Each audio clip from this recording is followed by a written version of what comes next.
Hey guys, welcome to my channel. Today we're going to be looking at Assetto Corsa Competizione through the lenses of the Quest Pro, as a few people have been sort of requesting to see how good this headset is. So yeah, we're going to go through some settings and my PC specs and stuff and what to expect. But to be honest with you guys, you're going to be pretty blown away by what you get with this headset. So we are currently running a 4090 Founders Edition.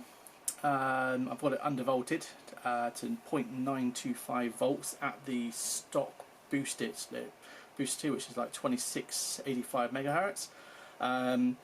So I understand that if you do underclock or undervolt, you do lose a little bit of performance with the 4090s, but to be honest with you, for the heat saving and the efficiency, it's definitely a massive plus. You know, I'm sort of running around 280 watts average depending on the game with the 4090 compared to like 400 or 450 watts with the stock voltages. So yeah, massive saving for a very small amount of frame rate loss. So yeah, so we've got a 5800X3D, and at the moment we look to be running about 75% on one of the cores, so we're not CPU bound here. But yeah, we'll go through all the settings that I'm using and to give you an idea of how good this is going to be. So an interesting fact is when you run Steam VR and you leave it on auto render resolution, you're actually going to be rendering at 150%, which I believe was like 34 something by 34 something. So it's quite a high render resolution. Through my testing, believe it or not, running the settings I got on screen now at 44%, which is actually closer to the native resolution per panel of the Quest Pro, I couldn't actually see a difference. But we'll get into this regarding like the super sampling when you do run high resolutions, because we are running a bit of super sampling inside the game menu when we go through that in a minute, so you get an understanding of where we're getting those extra or the extra clarity. So yeah, so what I'll do, I've got Oculus Mirror running at the moment because that's the only thing that can show what we actually see in the headset compared to the actual game preview window, which doesn't even show you that. So I've got to have this running as well, so this is going to affect my frame rate a little bit, but we'll close this off once we go into the lenses so you can get an idea of the performance. But at the moment we are running Epic VR settings, and I have adjusted, so I have changed the render resolution from 90% to 100%, and let me just get my mouse on the screen so see where we're going. And as we go down, so everything else is pretty much the default of the Epic VR settings. The only other thing I have adjusted, which we'll get to in a minute, is the sharpness is from 80 to 100%. But this is what I said, this is where we're going to get the extra super sampling, is from the VR pixel density. So we're at 140% there, which is the default from the Epic VR settings. But yeah, this just makes a massive difference here. And as we go through the settings, you just see the rest of them there. And as I said, the sharpness and the render resolution is the only two extras I've changed to give us the extra clarity there. But yeah, at the moment you can see we're still running 90 frames a second. We probably will gain about a millisecond when I close the Oculus Mirror off when we go through the lenses at the moment. But I'll just go through the other settings I'm using as well. So when you open up Oculus Debug tool, I have got the encode resolution width set to 3616. Now, I got this information when I was running the HUD when I was playing different games, and it was showing me the encoder resolution before I inputted this, and it was saying 3616, which basically means that the panel should be actually 1808 by 1920 each, but on the spec sheets it says 1800 by 1920.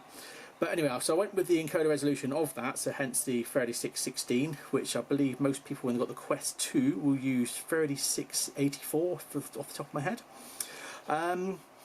So yeah, so that does enhance a bit. The encode bit rate I've got set to 500.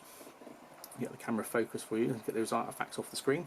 So yeah, so we're at 500 megabits per second bit rate, which I do see a big improvement, and I don't really see any compression when running this bit rate on this Quest Pro.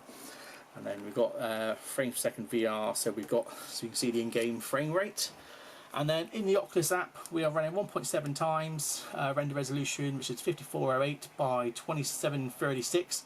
But because we're running the Steam VR runtime, the Oculus app render resolution shouldn't be affecting what we're actually getting through Steam VR. So what I'll do now is I'll close off, or what I'll do actually, I will select and apply so you guys know I've not changed the settings, so we get an idea of what we're expecting. And then I'll just close off the preview window when I can find my mouse of the Oculus mirror. So all these tools can be found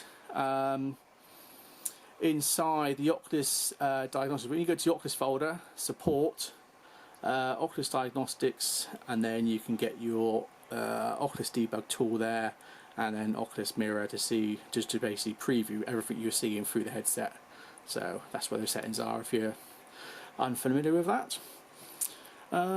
Right, so yeah, so I'll take you now through the lenses. Well, what I'll do actually, first of all, I'll get the game started, the race started, and then you've got an idea of the frame rate that we're going to expect when it starts. So here we go. So this is the Quest Pro. Very good camera angle there. That's the idea. So Quest Pro, and then we're going to go straight through the lenses to give you guys an idea of what to expect. So at the moment we're at 90 frames per second. Unfortunately, it's going to be very hard for me to drive whilst holding the headset, whilst holding the camera, and obviously trying to give you guys a good angle of how good this is. But we'll just go through and just give you an idea of how good the clarity is on this headset, and it's pretty insane how clear this is. So yeah, everything is readable, everything is realistically very clear. The lenses are so good, the clarity is just unbelievable. So yeah, so we're going to have a few cars driving past now. So I've got a grid of 24 cars on Spark, so we should get an idea of the frame rate there. So looking like we're hitting 90 frames a second, pretty solid there, all the cars going past. So this goes to show we're pretty good there. We're running 63% on the GPU, so yeah, pretty impressive. But just to give you an idea of the clarity, even when you look at the very distance there, you can see the trees just above the banner, the bridge banner in front, and yeah, it's looking pretty sharp there. So you do get some really good clarity even in the distance with these settings and with this headset. Ideally, yes, I would prefer a bit more resolution. But do you want the clarity and where we are at the moment? Yeah, it's pretty spot on. It's pretty fantastic because, you know, it's playable at these settings. You know, 90 frames a second is pretty impressive, especially in ACC. Depending on how demanding this game was when it first came out with the hardware we had. I think most people had like the 1080 Ti back then, and then we had the 2080 Ti. So yeah, massive improvement with the 4090 and being able to run epic VR settings in ACC. So I'm hoping this comes across as good as I can see it, because like I said, I'm holding the headset, the camera, and trying to give you guys a good angle of just, like I said, how good this is. And yeah, it's pretty good. So I'll just give you a bit more of a clear shot of how good this is. So the camera I'm using is a Panasonic GX80. So yeah, I've got my shutter wide open, but even with manually setting the camera up, I can't match the refresh, hence the black lines that you're seeing. But it's pretty much as good as you're going to get, and yeah, pretty awesome stuff. Anyway guys, I hope you enjoyed the video. If there's anything you want to request, like other games or stuff you want to see through the lenses of the headset, I'm happy to do it if I've got the game. So yeah, just leave your comments in the down below, and I'll get back to you when I get a chance to. Alright, cheers, thanks a lot for watching.